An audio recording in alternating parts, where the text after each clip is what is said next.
의학계가 발칵 뒤집혔습니다. 세계적인 의학 저널에 발표된 충격적인 연구 결과, 전 세계 모든 인종이 걸리는 특정 질병이 있는데 오직 한국인만은 걸리지 않는다는 사실이 밝혀졌습니다. 이건 의학적으로 설명할 수 없는 현상입니다. 하버드, 존스 홉킨스, 메이오 클리닉의 의사들이 모두 고개를 갸우뚱했습니다. 어떻게 한국인만 특정 질병에 면역이 있을 수 있을까요? 그리고 그 비밀의 열쇠는 바로 한국인의 밥상에 있었습니다. 뉴욕의 한 미국인 여성도 이 병에 걸려 휠체어 신세를 지다가 한국 덕분에 완치 판정을 받았다고 하는데요. 심지어 조선 왕조 500년 역사 동안 단 10명만 이 병에 걸렸다는 놀라운 기록이 남아있을 정도로 한국인에게는 거의 발병하지 않는 미스터리한 질병이라고 합니다. 도대체 무슨 일인지 지금 구독하고 바로 들어보시죠. 안녕하세요. 저는 뉴욕에서 온 리사예요. 제 인생이 완전히 바뀐 이야기를 들려드릴게요. 모든 건 몇 달 전, 아침에 침대에서 태블릿으로 뉴스를 보던 날부터 시작됐어요. 평소라면 그냥 지나쳤을 기사 하나가 눈에 들어왔죠. 세계적 수수께끼 전 세계에서 오직 한국인만 걸리지 않는 병이 있다?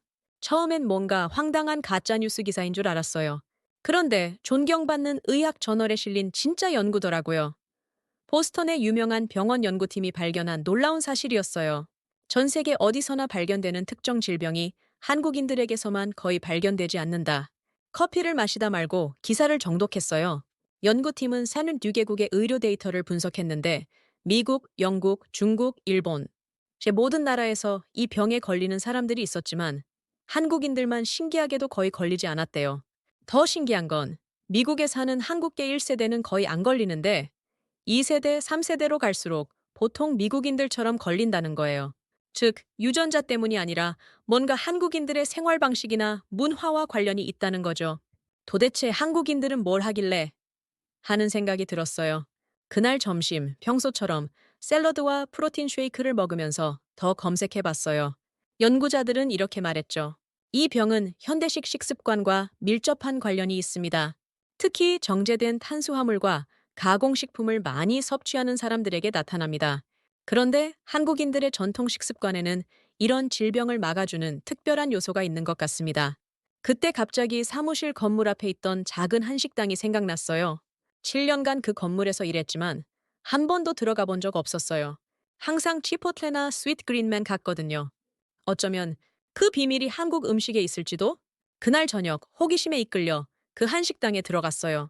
메뉴판을 보는데 김치, 된장찌개, 비빔밥 모두 낯설었지만 왠지 끌렸어요. 당시에는 몰랐죠. 제가 곧 그 한국인만 안 걸리는 병의 희생자가 될 줄은요.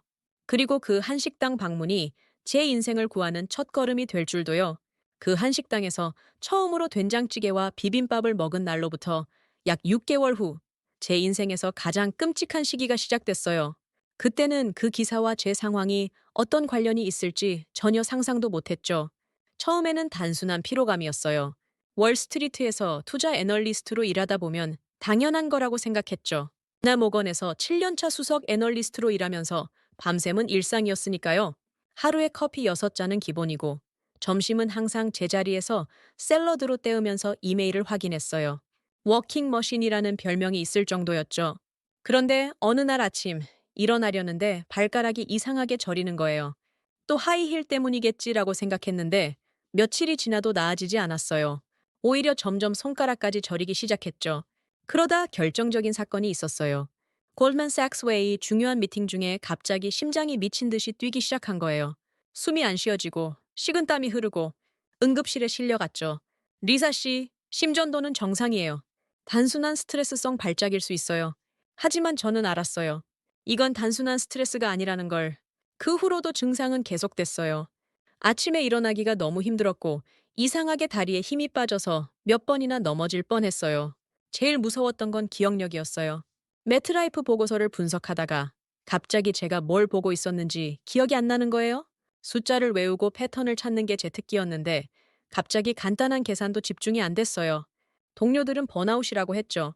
휴가 좀 다녀와 라고 말했지만 저는 이게 단순한 피로가 아니라는 걸 느꼈어요. 몸이 제 명령을 듣지 않는 것 같았거든요. 그렇게 시작된 병원 순례, 맨해튼에서 가장 비싸다는 뉴욕 장로교 병원부터 메이오 클리닉까지 찾아갔어요. 각종 검사를 받았죠. MRI, 혈액 검사, 심지어 유전자 검사까지. 결과는 항상 비슷했어요. 특별한 이상은 없네요. 다만 비타민 D가 약간 부족해 보이니 보충제를 드셔보세요. 매번 다른 병원, 다른 의사, 하지만 같은 결론. 그들 눈에는 저는 그저 일 중독에 빠진 30대 월스트리트 여성일 뿐이었어요. 하지만 제 몸은 매일 조금씩 더 나빠지고 있었어요. 마지막 희망으로 콜롬비아 대학 신경과 전문의를 찾아갔을 때 저는 이미 휠체어의 도움 없이는 긴 거리를 걷기 힘들 정도였어요. 한 달 사이 10파운드가 빠졌고 항상 어지러웠죠. 업무에서는 한 달 전에 이미 휴직 상태였어요. 월스트리트의 워킹 머신이 완전히 무너진 거죠. 의사는 제 증상을 듣고 심각한 표정을 지었어요. 혹시 최근에 식단에 큰 변화가 있었나요? 사실 있었어요. 그 한 식당을 처음 방문한 후 저는 몇 번 더 가봤지만 결국 제 바쁜 일상에 밀려 다시 평소의 식단으로 돌아갔거든요. 오히려 건강에 더 신경 쓴다고 탄수화물을 완전히 끊고 클린 이팅이라는 다이어트를 더 철저히 했죠. 단백질 쉐이크와 샐러드, 닭가슴살만 먹었어요. 네, 건강해지려고 식단을 더 엄격하게 관리했어요. 의사는 고개를 끄덕였어요. 그리고 그가 말한 한마디가 제 인생을 바꿨죠. 흥미로운 사례군요. 혹시 최근에 한국인들과 특정 질병에 관한 연구 기사를 본 적 있나요? 순간 제 머릿속에 6개월 전 읽었던 그 기사가 번개처럼 스쳐 지나갔어요. 세계적으로 발병하지만 유독 한국인에게만 거의 발견되지 않는 그 미스터리한 질병. 설마 제가 콜롬비아 대학 신경과 의사는 저를 하버드 의대 출신의 로버트 킴 박사에게 의뢰했어요. 킴 박사는 한국계 미국인 2세로 영양학과 신경학을 전공한 전문가였죠. 첫 만남에서 킴 박사는 제 증상을 꼼꼼히 듣더니 제가 지금까지 받았던 모든 검사와는 다른 특별한 혈액 검사를 지시했어요. 결과가 나오기까지 이틀을 더 고통 속에서 기다렸죠. 마침내 결과를 들고 킴 박사의 사무실에 앉았을 때 그의 표정이 심상치 않았어요. 리사 씨, 당신은 각기병에 걸렸습니다. 각기병이요? 그게 뭐죠? 비타민 B웬, 즉 티아민 심각한 결핍으로 인한 질병입니다. 손발 저림, 근육 약화, 기억력 감퇴, 심장 불규칙. 당신의 모든 증상이 여기에 해당돼요. 잠시 충격에 휩싸였어요. 그런 병이 있다는 것도 처음 들었거든요. 킴 박사는 계속해서 설명했어요. 각기병은 19세기 아시아에서 처음 발견된 질병이에요. 당시 백미만 먹던 사람들에게 주로 발생했죠. 현대 의학이 발전하면서 선진국에서는 거의 사라졌다고 여겨졌어요. 그런데 제가 어떻게 21세기 뉴욕에서 킴 박사는 깊은 한숨을 내쉬었어요. 리사 씨, 이게 바로 현대 영양학의 아이러니예요. 우리는 과거 그 어느 때보다 건강한 식단에 집착하지만 정작 기본적인 영양소는 놓치고 있어요. 당신의 클린 아이팅 다이어트에서 탄수화물을 완전히 제거하고 가공되지 않은 다양한 음식을 충분히 섭취하지 않은 게 원인입니다. 잠시 생각에 잠겼어요. 제가 건강해지려고 시작한 다이어트가 오히려 저를 병들게 했다니 이런 아이러니가 있을까요? 하지만 다른 사람들도 비슷한 다이어트를 하잖아요. 왜 다들 이 병에 걸리지 않는 거죠? 킴 박사는 책상 위에 놓인 태블릿을 들어 저에게 보여주었어요. 세계 지도였는데 국가별로 색이 다르게 표시되어 있었죠. 이건 세계보건기구 WHO의 최근 데이터예요. 놀랍게도 각기병이 다시 증가하고 있어요. 특히 선진국에서요. 하지만 보세요. 이 지도에서 한국만 유독 다른 색이죠? 자세히 보니 정말 한국만 색이 달랐어요. 각기병 발병률이 거의 0%에 가까웠던 거죠. 이게 제가 6개월 전에 읽었던 그 기사의 미스터리한 질병인가요? 킴 박사는 놀란 표정으로 저를 바라봤어요. 그 연구를 알고 계셨군요. 네, 바로 그 질병입니다. 전 세계적으로 각기병이 다시 나타나고 있지만 한국인들만은 예외예요. 심지어 한국 내 외국인 거주자들 사이에서도 발생하는데 한국인들에게는 나타나지 않아요. 제 호기심은 더욱 커졌어요. 어떻게 그런 일이 가능한가요? 킴 박사는 다른 차트를 보여주었어요. 이번에는 인종별, 세대별 각기병 발병률이었죠. 여기를 보세요. 미국에 사는 한국계 1세대는 거의 각기병에 걸리지 않아요. 하지만 2세대는 약간 증가하고 3세대가 되면 일반 미국인과 거의 같은 발병률을 보여요. 이건 유전적 요인이 아니라 문화적, 환경적 요인이라는 강력한 증거죠. 그럼 한국인들에게는 무슨 비밀이 있는 거예요? 킴 박사는 미소를 지었어요. 그것이 바로 우리가 풀어야 할 미스터리죠. 킴 박사의 진단을 받고 며칠 동안 저는 제 삶을 돌아보게 됐어요. 어떻게 이렇게 됐을까? 하는 생각이 계속 들더라고요. 사실 제 인생은 항상 성공이라는 한 단어로 정의되어 왔어요. 프린스턴 경제학과 수석 졸업, 하버드 MBA 우등생, 그리고 월스트리트 최연소 수석 애널리스트. 모든 게 계획대로였죠. 부모님은 제가 16살 때부터 이런 길을 걷길 원하셨고, 저도 그 기대에 부응하기 위해 모든 것을 희생했어요. 제 책상 서랍에는 아직도 포스트잇이 붙어 있어요. 제가 하버드 시절에 썼던 문구죠. 시간은 돈이다. 매 순간을 최적화하라. 이 철학은 제 식습관에도 그대로 적용됐어요. 아침은 단백질 쉐이크 한 잔으로 해결하고, 점심은 스위트그린에서 가장 칼로리가 낮은 샐러드, 저녁은 홀푸드스에서 사온 닭가슴살과 브로콜리, 주말에는 한 번에 일주일치 식단을 준비했죠. 정확히 칼로리와 단백질 함량을 계산해서요. 사람들은 제가 건강에 신경을 많이 쓴다고 생각했지만 사실은 달랐어요. 저에게 음식은 그저 연료였고 몸은 기계였어요. 최소한의 연료로 최대한의 효율을 내는 게 목표였죠. 한 번도 맛있는 음식이나 식사의 즐거움을 생각해 본 적이 없었어요. 월스트리트에 있는 동료들도 다 비슷했어요. 우리는 서로의 최적화된 생활을 자랑했죠. 누가 더 적게 먹고, 더 적게 자고, 더 많은 일을 하는지. 그게 우리의 경쟁이었어요. 킴 박사에게 이런 제 생활 방식을 설명했을 때 그는 놀라움을 감추지 못했어요. 리사 씨, 사람의 몸은 기계가 아닙니다. 우리는 수천 년에 걸쳐 다양한 음식을 먹도록 진화해왔어요. 단백질 쉐이크와 샐러드만으로는 몸이 필요로 하는 미량 영양소를 모두 얻을 수 없어요. 그때 처음 들었어요. 미량 영양소라는 말을. 제가 항상 신경 썼던 건 칼로리, 단백질, 지방이었거든요. 비타민 B1 같은 건 생각해 본 적도 없었어요. 그냥 종합 비타민 하나로 해결되는 줄 알았죠. 하지만 저는 최고급 종합 비타민을 매일 먹었어요. 한 달에 $80나 하는. 킴 박사는 고개를 저었어요. 종합 비타민도 도움이 되지만 자연식품에서 얻는 영양소와는 흡수율이 다릅니다. 게다가 당신처럼 고강도 스트레스 환경에서는 비타민 B1 같은 미량 영양소가 더 빨리 소모돼요. 그날 집에 돌아와서 제 냉장고를 열어봤어요. 그린 파우더, 프로틴 파우더, 포장된 샐러드, 닭가슴살. 모두 건강식품이라고 생각했던 것들이었죠. 하지만 킴 박사의 말대로 이것들은 제 몸에 진짜 필요한 것을 주지 못했어요.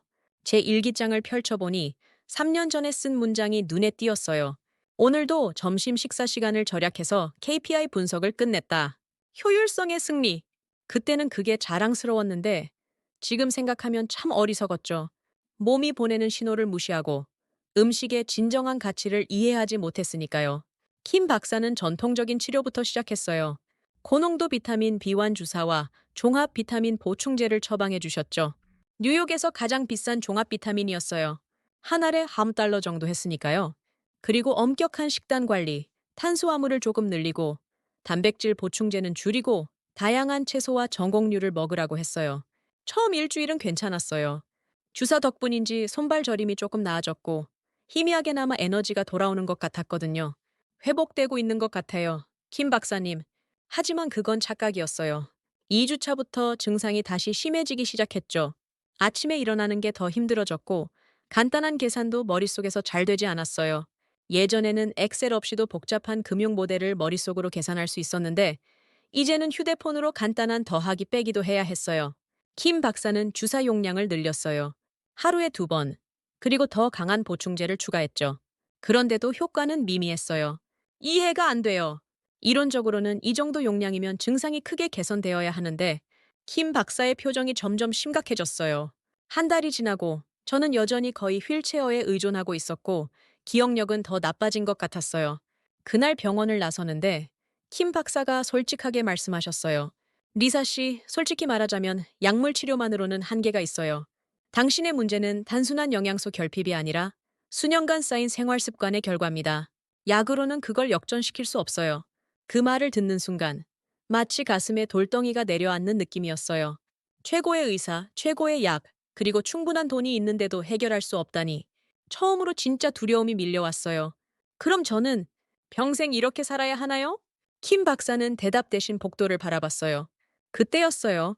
병원 복도 반대편에서 걸어오는 노년의 아시아계 의사가 우리를 향해 미소 지었죠. 박 선생님, 오랜만입니다. 김 박사님, 정말 반갑네요. 킴 박사가 그분을 제게 소개해 주셨어요. 리사 씨, 이분은 박정희 박사님이세요. NYU 의대에서 30년간 영양의학을 연구하셨고 지금은 은퇴하셨어요. 사실 제 멘토이시기도 하죠. 박 박사님은 친절하게 고개를 숙이며 인사하셨어요. 그런데 제 차트를 힐끗 보시더니 갑자기 표정이 바뀌었어요. 각기병이군요? 킴 박사가 놀란 듯 물었어요. 어떻게 아셨어요? 증상만 봐도 알 수 있지. 내가 젊었을 때 우리 할머니는 이것을 서양 사람들의 병이라고 불렀어. 저는 그 말에 귀가 쫑긋해졌어요. 서양 사람들의 병이요? 박 박사님은 고개를 끄덕이셨어요. 그래, 한국에서는 거의 볼 수 없었거든. 한국 전쟁 이후에 미국 원조 식품을 먹던 사람들 중에 간혹 발생했지만 전통 식단을 유지하던 사람들에게선 찾아볼 수 없었지. 킴 박사와 박 박사님은 한참 동안 의학 용어로 대화를 나누셨어요. 저는 절반도 이해하지 못했지만 박 박사님의 눈빛에서 뭔가 다른 해결책을 알고 계신다는 느낌이 들었어요. 마침내 박 박사님이 저를 바라보며 말씀하셨어요. 약물 치료는 도움이 되지만 한계가 있어요. 당신 몸은 자연의 치유력을 회복해야 해요. 그리고 이어진 그분의 제안은 정말 충격적이었어요. 약 대신 3주 동안 한식만 드셔보세요. 믿을 수 없었어요. 주사도 약도 아닌 그냥 음식이라고요? 그게 정말 효과가 있을까요? 박 박사님의 눈에 확신이 빛났어요. 내가 50년간 연구한 결과로는 한식만큼 영양학적으로 완벽한 식단은 없어요. 특히 당신 상태에는 김치, 된장, 잡곡밥, 나물이 필요해요. 이건 단순한 음식이 아니라 수천 년간 완성된 자연 치유 시스템이에요. 킴 박사도 의외로 동의했어요. 사실 저도 고민하고 있었어요. 리사 씨의 경우 전통적인 치료법으로는 한계가 있으니까요. 저는 망설였어요. 월스트리트 금융계에서 성공한 사람답게 저는 항상 증거와 데이터를 믿어왔거든요. 그런데 그냥 음식만으로 이런 심각한 병이 나을 수 있다니 어떤 음식을 먹어야 하는지, 어디서 구할 수 있는지 모르겠어요. 박 박사님은 미소를 지으셨어요. 걱정 마세요. 내 딸이 퀸즈에서 한식당을 운영해요. 거기서 당신의 상태에 맞는 식단을 준비해 드릴게요. 3주만 시도해 보세요. 약은 계속 드시고요. 그래도 효과가 없으면 그때 다른 방법을 찾아봐도 늦지 않아요. 절박한 심정으로 저는 그 제안을 받아들였어요. 다음 날, 저는 퀸즈의 플러싱으로 향했어요. 박 박사님의 딸이 운영한다는 한식당을 찾아서요. 솔직히 기대는 별로 안 했어요. 약도 소용없던 병이 음식으로 나을 리 없다고 생각했으니까요. 택시에서 내려가게 앞에 섰을 때 잠시 망설였어요. 작고 소박한 가게였거든요. 맨해튼의 미슐랭 레스토랑에 익숙한 제게는 왠지 초라해 보였죠. 하지만 이미 여기까지 왔으니 한번 해보자는 생각으로 문을 열었어요. 어서 오세요, 리사 씨죠? 아버지께 얘기 들었어요? 박 박사님의 딸 소피가 저를 반갑게 맞아주었어요. 소피는 미국에서 태어났지만 한국 음식에 대한 열정이 대단했죠. 아버지가 말씀하셨어요. 각기병이시죠? 걱정 마세요. 우리 할머니도 이 병을 치료해 주셨대요. 소피는 저를 창가 자리로 안내했어요. 그리고 곧 테이블 위에는 제가 본 적 없는 음식들이 차려지기 시작했죠. 이건 잡곡밥이에요. 쌀만 있는 게 아니라 보리, 조, 수수, 콩 등 다양한 곡물이 들어있어요. 각각의 곡물이 다른 영양소를 가지고 있죠. 하얀 쌀밥만 알던 제게는 낯선 갈색 밥이었어요. 이건 된장찌개고요. 한국의 된장은 메주라는 콩 덩어리를 발효시켜 만들어요. 발효 과정에서 비타민 B군이 풍부하게 생성되죠. 이건 김치, 오이 무침, 시금치 나물, 그리고 더덕구이예요. 테이블은 순식간에 작은 그릇들로 가득 찼어요. 저는 의아했어요. 이 많은 걸 어떻게 다 먹나요? 소피는 웃었어요. 한국식 식사는 이렇게 다양한 반찬을 조금씩 먹는 거예요. 덕분에 다양한 영양소를 골고루 섭취할 수 있죠. 첫 한 입을 먹는 순간, 솔직히 좀 당황했어요. 된장찌개는 생각보다 작고, 김치는 맵고 신맛이 강했거든요. 홀푸드스의 유기농 샐러드와는 완전히 다른 맛이었죠. 이게 약이라고요? 이건 그냥 음식인데, 소피는 고개를 끄덕였어요. 한국 사람들은 약식 동원이라는 말을 믿어요. 약과 음식은 근원이 같다는 뜻이죠. 좋은 음식이 곧 약이 된다는 거예요. 그 말이 제 머릿속에 깊이 박혔어요. 월스트리트에서는 상상도 못할 개념이었으니까요. 소피는 식사 중간중간 각 음식의 과학적 원리를 설명해 주었어요. 김치는 단순한 발효 음식이 아니에요. 발효 과정에서 락토바칠루스라는 유산균이 증식하는데 이 균들이 비타민 B1을 합성하는 능력이 있어요. 게다가 장내 미생물 다양성을 높여주죠. 된장과 고추장도 마찬가지예요. 메주균이 콩의 단백질을 분해하면서 비타민 B군과 필수 아미노산을 풍부하게 만들어요. 잡곡밥은 백미와 달리 곡물의 껍질과 배아가 그대로 있어서 그 부분에 있는 비타민 B1이 보존되어 일제시대에 백미만 먹던 사람들 사이에서 각기병이 많이 발생했지만 잡곡밥을 먹던 시골 사람들은 괜찮았다는 연구 결과도 있어요. 그날 저녁, 저는 미국에 온 이후 처음으로 한국식 식사를 온전히 경험했어요. 처음엔 입맛에 안 맞는 부분도 있었지만 식사를 마칠 때쯤에는 이상하게 몸이 가벼워지는 느낌이 들었어요. 소피는 저에게 3주간의 식사 계획을 설명해 주었어요. 아침, 점심, 저녁 모두 다른 종류의 한식을 먹게 되어 있었죠. 일부는 가게에서 먹고 일부는 포장해서 집에 가져가는 방식이었어요. 이거 정말 효과가 있을까요? 소피는 확신에 찬 눈빛으로 대답했어요. 우리 할머니는 항상 그러셨어요. 병은 입으로 들어가고 약도 입으로 들어간다고요. 첫 주는 쉽지 않았어요. 입맛에 맞지 않는 음식들도 있었고 매운 김치는 처음엔 먹기 힘들었죠. 하지만 3일째 되는 날 뭔가 달라지는 느낌이 들었어요. 아침에 일어났을 때 평소보다 덜 피곤했어요. 발가락 저림도 약간 줄어든 것 같았고요. 처음엔 그냥 좋은 날이려니 생각했는데 5일째에는 확실히 변화가 느껴졌어요. 소피, 이상해요. 저 계단을 혼자 올라갈 수 있게 됐어요. 소피는 놀라지 않고 미소 지었어요. 그게 바로 한식의 힘이에요. 당신 몸이 스스로 회복하기 시작한 거죠. 일주일이 지났을 때 저는 킴 박사를 다시 만났어요. 그는 제 변화에 놀랐어요. 리사 씨, 걷는 모습이 훨씬 좋아졌네요. 간단한 신경 검사 후 그는 더 놀란 표정을 지었어요. 믿기 힘들군요. 손발 감각이 상당히 회복되었어요. 이게 정말 음식만으로 가능한 일인가요? 저도 여전히 반신반의했어요. 하지만 몸은 거짓말을 하지 않았죠. 심장 두근거림이 줄어들었고 머릿속도 조금씩 맑아지는 느낌이었어요. 한 달 전만 해도 휠체어 없이는 병원 복도도 걷기 힘들었는데 이제는 혼자서 지하철을 타고 플러싱까지 갈 수 있게 됐으니까요. 열흘째 되던 날, 저는 처음으로 컴퓨터 앞에 앉아 금융 보고서를 읽을 수 있었어요. 숫자들이 다시 제 머릿속에서 의미를 가지기 시작했죠. 그날 저녁 소피의 식당에서 저는 눈물을 참을 수 없었어요. 소피, 이게 정말 기적 같아요. 어떻게 음식만으로 이런 일이. 소피는 따뜻하게 미소 지었어요. 한국 사람들은 수천 년 동안 알고 있었어요. 음식이 곧 약이라는 걸. 현대 과학이 이제야 그 비밀을 밝혀내고 있는 거죠. 2주차에 접어들면서 저는 한식의 맛에 완전히 익숙해졌어요. 오히려 김치가 없으면 뭔가 허전하다는 생각까지 들었죠. 몸은 날마다 더 나아졌고 병원 검사에서도 비타민 B1 수치가 크게 개선되었어요. 이건 정말 과학적으로 설명하기 어려운 회복 속도예요. 김 박사의 말에 저는 이제는 자신 있게 대답할 수 있었어요. 아니요, 오히려 완벽하게 과학적이에요.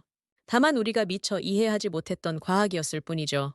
3주째 접어든 어느 날 예상치 못한 연락이 왔어요. 제가 휴직 중인 JP 모건의 상사였죠. 리사, 중요한 클라이언트가 널 꼭 만나고 싶어 해. 회사로 돌아갈 생각을 하니 설레면서도 불안했어요. 특히 점심 미팅이라니. 한식 치료 중에 서양식을 먹어도 괜찮을까 걱정됐죠. 소피에게 전화했더니 단호하게 말했어요. 절대 안 돼요. 지금이 가장 중요한 시기예요. 한 끼라도 어기면 회복이 지연될 수 있어요. 하지만 이건 제 커리어의 중요한 기회였어요. 결국 소피는 타협안을 제시했죠. 제가 도시락을 준비해 드릴게요. 미팅 때 양해를 구하고 드세요. 다음 날, 오랜만에 정장을 차려입고 맨해튼의 JP 모건 타워로 향했어요. 소피가 준비해준 도시락은 무거웠지만 그 안에 제 건강이 담겨 있다고 생각하니 기꺼이 들고 갔죠. 리사, 돌아와서 정말 좋다. 어떻게 지냈어? 저는 간단히 건강 문제가 있었다고만 설명했어요. 그러다 클라이언트인 골드만삭스의 VP가 도착했고 우리는 52층 고급 회의실로 안내됐어요. 곧 럭셔리한 케이터링이 들어왔어요. 프라임 립, 랍스터 샐러드, 트러플 리조또. 제가 평소 좋아하던 것들이었죠. 직원들이 음식을 세팅하는 동안 저는 소피의 도시락을 꺼내놓았어요. 미안해요. 저는 특별한 식단을 유지 중이라. 순간 테이블에 어색한 침묵이 흘렀어요. 클라이언트가 제 도시락을 힐끗 보더니 눈썹을 치켜 올렸죠. 저기, 그게 뭐죠? 김치인가요? 제 상사는 당황한 표정으로 저를 쳐다봤어요. 이런 고급 미팅에서 도시락을 꺼내는 건 굉장히 무례한 행동으로 여겨질 수 있었거든요. 네, 건강상의 이유로 한국 음식만 먹고 있어요. 클라이언트는 코웃음을 쳤어요. 아, 또 하나의 이상한 식이요법이군요. 뉴욕에는 그런 게 너무 많아서 그 순간 정말 흔들렸어요. 고급 식사는 너무 유혹적이었고 동료들의 시선은 부담스러웠죠. 한 번쯤이야 라는 생각이 머릿속을 스쳤어요. 하지만 문득 2달 전에 제 모습이 떠올랐어요. 휠체어에 의지해 겨우 움직이던 절망적인 시간들. 지금의 회복이 얼마나 소중한지 다시 깨달았죠. 죄송하지만 이건 단순한 다이어트가 아니라 의학적 치료예요. 제가 걸었던 병은 한국인들에게는 거의 발병하지 않는 특이한 질환이거든요. 그 말에 클라이언트의 표정이 바뀌었어요. 정말요? 그게 어떤 병인데요? 미팅은 예상과 다른 방향으로 흘러갔어요. 제 병과 한식의 치유력에 대한 이야기가 주제가 됐고, 골드만삭스의 VP는 오히려 깊은 관심을 보였죠. 심지어 제 도시락을 조금 맛보고 싶다고까지 했어요. 그날 저녁 제 건강 의지를 지켜낸 것이 너무 자랑스러웠어요. 소피의 식당에 들러 이 이야기를 전했더니 그녀는 환하게 웃으며 말했죠. 그래서 한국 사람들은 해외에 나가도 김치를 꼭 가져가는 거예요.